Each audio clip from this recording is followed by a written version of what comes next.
Om Swastiastu. Halo anak-anak, bagaimana kabar kalian hari ini? Ibu harapkan kalian selalu dalam keadaan sehat ya. Nah anak-anak, di era pandemi seperti sekarang ini, Ibu harapkan kalian selalu menjaga kesehatan kalian dan rajin mengkonsumsi makanan-makanan yang bergizi. Selain kalian harus menjaga kesehatan, kalian harus tetap ingat untuk belajar ya, walaupun kita belajar secara daring. Nah, karena kita membicarakan tentang belajar, hari ini kita akan belajar kembali. Apakah kalian tahu hari ini kita akan belajar tentang apa? Ya, hari ini kita akan kembali belajar mengenai gagasan pokok dengan topik menyusun gagasan pokok menjadi sebuah paragraf ringkasan. Sebelumnya, kalian sudah belajar mengenai apa itu gagasan pokok dan gagasan pendukung bersama Pak Indra. Di sini, Ibu hanya akan menjelaskan mengenai bagaimana cara menyusun gagasan pokok yang telah kalian buat menjadi sebuah paragraf ringkasan. Tetapi, agar kalian lebih ingat kembali, Ibu akan memberikan sedikit pemaparan materi mengenai gagasan pokok. Nah, apakah kalian ingat apa itu gagasan pokok? Ya, gagasan pokok merupakan ide utama yang dibahas dalam suatu bacaan. Biasanya berupa kalimat inti atau berupa pokok paragraf.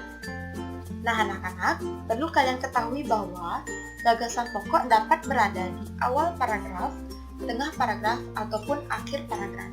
Jadi, untuk mengetahui gagasan pokok, kalian harus benar-benar mencermati isi dari bacaan tersebut. Selanjutnya adalah langkah-langkah menentukan gagasan pokok dalam sebuah bacaan. Yang pertama adalah membaca paragraf dengan cermat. Seperti yang telah Ibu sampaikan tadi, untuk menentukan suatu gagasan pokok, kalian harus benar-benar membaca paragraf tersebut dengan cermat dan baik, agar nantinya gagasan pokok yang kalian dapatkan itu adalah memang benar gagasan pokok dan bukan gagasan pendukung. Langkah kedua adalah mencermati setiap kalimat dalam paragraf. Artinya, kalian harus memahami makna dari setiap kalimat dalam paragraf tersebut. Dan yang ketiga, menentukan gagasan pokok atau ide utama paragraf. Bagaimana anak-anak? Apakah kalian sudah mengingatnya kembali?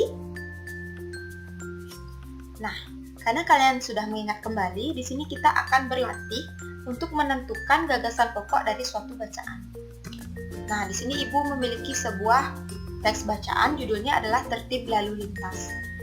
Di sini kita akan menentukan gagasan pokok dari setiap paragrafnya. Kita akan mulai dari paragraf 1. Nah, isi dari paragraf 1 adalah seperti ini. Jalan raya sangat penting.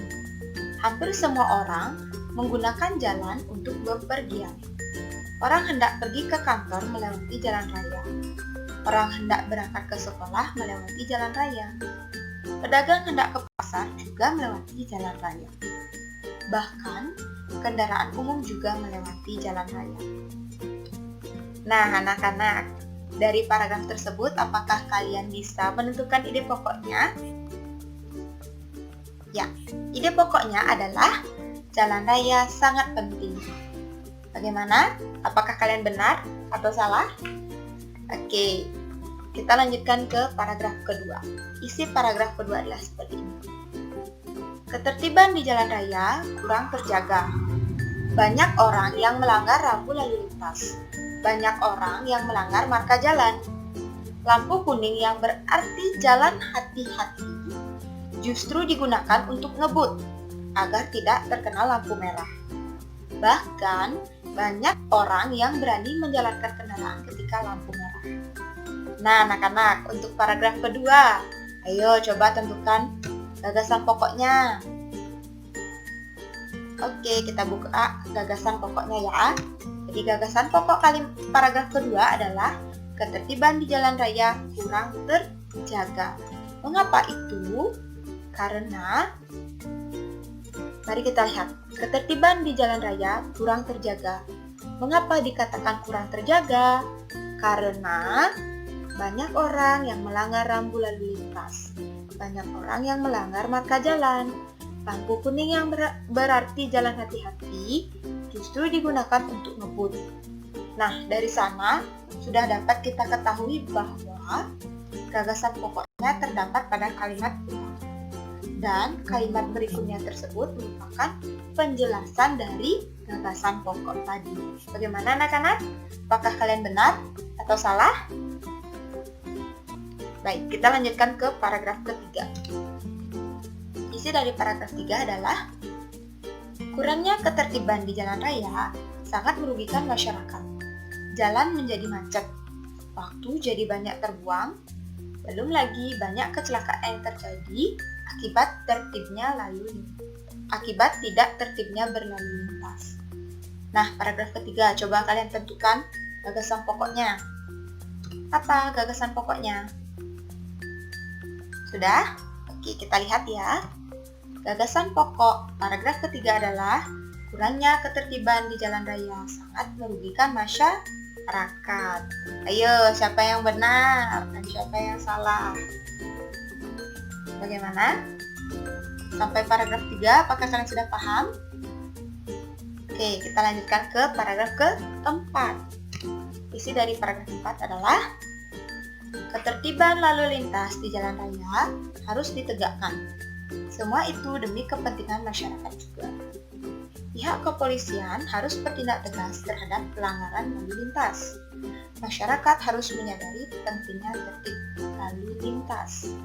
Nah, paragraf keempat, ayo, jangan sampai ada yang salah lagi ya. Kita lihat, apa gagasan pokok paragraf keempat? Coba kalian pikirkan dulu.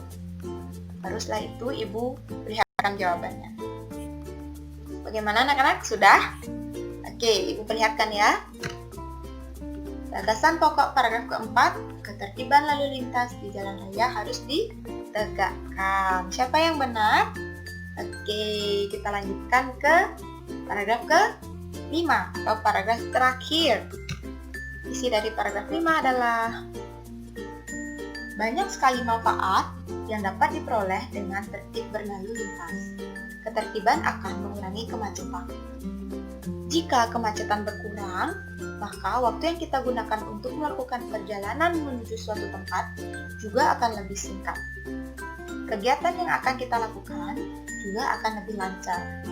Selain itu, tertib berlalu lintas dapat mengurangi kecelakaan di jalan raya. Ayo anak-anak, ini sudah paragraf terakhir. Jangan sampai ada yang salah ya. Coba dipikirkan dulu apa ide pokok paragraf ke-5. Bagaimana? Sudah? Oke, kita lihat jawabannya ya.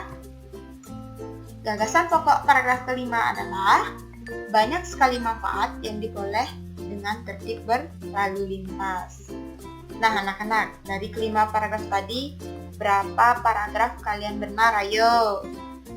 Jika kalian sudah mampu menjawab kelima paragraf dan menentukan gagasan pokok kelima paragraf dengan benar, berarti kalian sudah memahami bagaimana cara menyusun gagasan pokok. Nah, Ibu akan menjelaskan sedikit ya. Seperti yang sudah Ibu katakan sebelumnya, gagasan pokok itu merupakan ide pokok atau kalimat utama dari paragraf tersebut.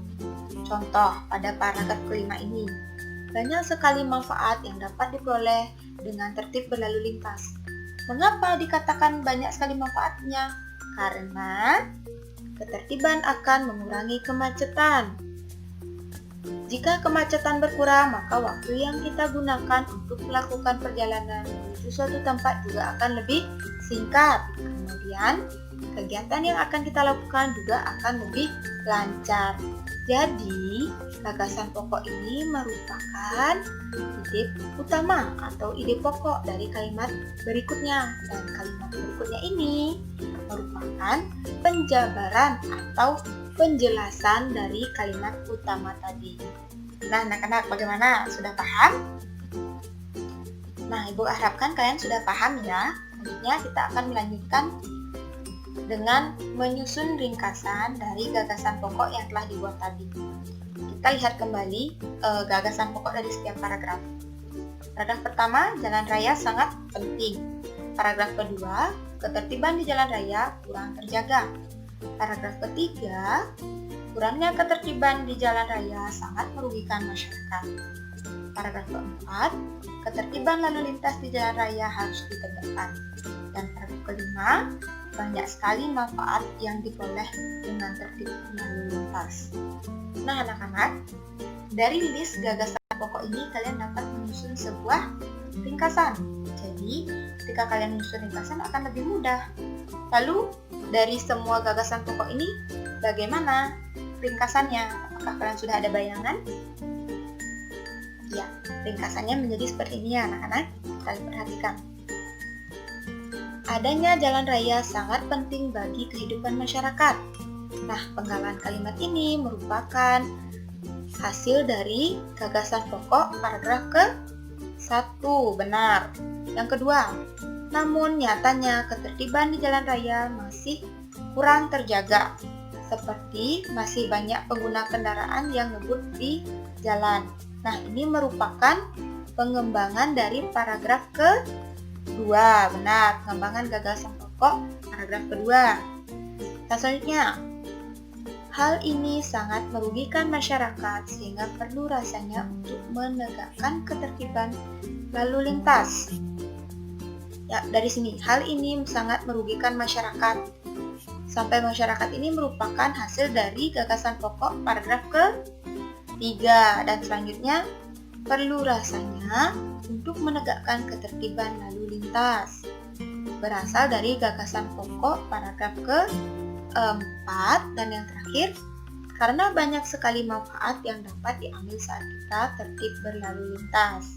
Diambil dari gagasan pokok paragraf ke-5. Nah anak-anak, jadi dapat kita simpulkan bahwa melalui gagasan pokok, penyusunan kesimpulan suatu bacaan akan lebih mudah. Sehingga ringkasan yang kalian buat akan lebih teratur dan terarah, jadi tidak terkesan asal-asalan. Nah anak-anak, bagaimana? Apakah kalian sudah mengerti? Jika kalian masih belum mengerti, kalian bisa menghubungi ibu dan menanyakan kepada ibu mengenai kesulitan-kesulitan yang kalian alami. Cukup sampai di sini saja pembelajaran hari ini. Ingat, tetap belajar dengan rajin dan jaga kesehatan. Akhir kata, ibu ucapkan terima kasih dan ibu mohon maaf apabila dalam pelaksanaan pembelajaran ibu kurang jelas dalam menyampaikan materi atau ada perkataan ibu yang kurang berkenan. Ibu tutup dengan mengaturkan Parma Sandi. Om Santi Santi Santi Om. Dadah anak-anak.